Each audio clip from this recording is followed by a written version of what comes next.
each and everyone, especially to you, Ma'am Jonaline Hernandez, and to my fellow classmates. I am Vicente Carmina S., and today I will discuss about the characteristic of learners.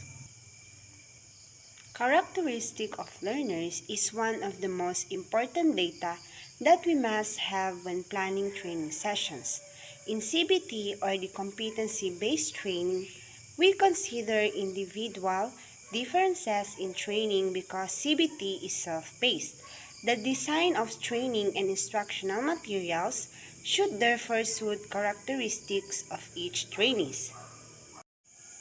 One important part of planning a training session is to analyze trainees so that the training suits their first, ability level.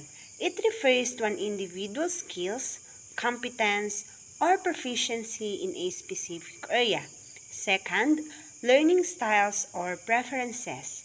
It refers to the three main learning styles or sensory preferences, which are the visual, auditory, and the kinesthetic. It is also describe how people best receive, process, and retain information. Third is the motivations. Is the drive or desire to do something. It often leads to greater effort and persistence in pursuing goals or learning. Fourth is the interest. Is the curiosity or the enthusiasm of a person feels toward a subject or activity or a field.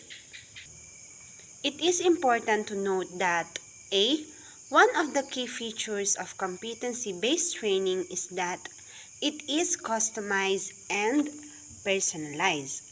This is difficult to achieve if trainers are not aware of or either the differences among trainees or how they may be able to work with these trainees to address their specific needs to allow them to demonstrate competence. B. While the issues are diverse, the solutions are frequently applicable across different topics. C. Not all the issues for trainees are issues for trainees. D. By altering some simple components of training, issues can be resolved, like for example the language issues, having assessment in the local language rather than in English. Next is the trainee's characteristics to be considered when planning a training session. And what does this mean to a plan? So first is the language literacy and numeracy, or the LL and N. This influences the methods you can use and the activities and tasks that are suitable to the training and the trainee. You must be prepared for different LL and N levels and must have numerous resources available for different requirements. Next is the cultural background. Be aware of different cultural background and practices. There may be activities that you choose which are inappropriate because of cultural background and practices. So it is important to know what are those cultural background or practices of the trainees. So next is the education and the general knowledge. General education levels are helpful for you to know at what level to pitch the delivery of the session. Next is the gender. The whole plan is affected if you have a group of all female, all male, or a mixture of if there are activities that involve demonstration, role-playing, and so on. Next is the age.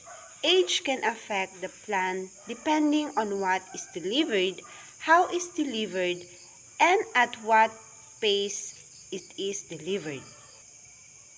Physical ability. Be aware of any trainee who is less able than others to perform physical tasks before the beginning of the session. Next is the previous experience with the topic. Different level of experience can be useful and to plan well ahead. You should know who has what experience so it can be used to you and other trainees' advantages. Next is the previous learning experience. It is helpful if you have knowledge of trainees' general attitudes toward learnings. Training level completed. This help you identify other trainings attended by your prospective students. Next is the special courses. You may use their special training and ability in some special arrangements or assignments during trainings. Next is the learning style. Learning style can be auditory, visual, or kinesthetic. First is the auditory. The learners prefer to hear information. They learn best through listening and often benefit from lectures, discussions, or verbal instructions. Next is the visual, where learners learn by seeing, like for example in images, diagrams, or graphs. Last is kinesthetic. Learners learn best by doing and experiencing. They learn by demonstration, experiments, role-playing, and others activities. Last is the other needs. Other needs refers to special needs that would be required by the trainees, like for example, the schedule for working students and also for the trainees who are single parents. So that's all about the trainees' characteristics to be considered when planning a training session.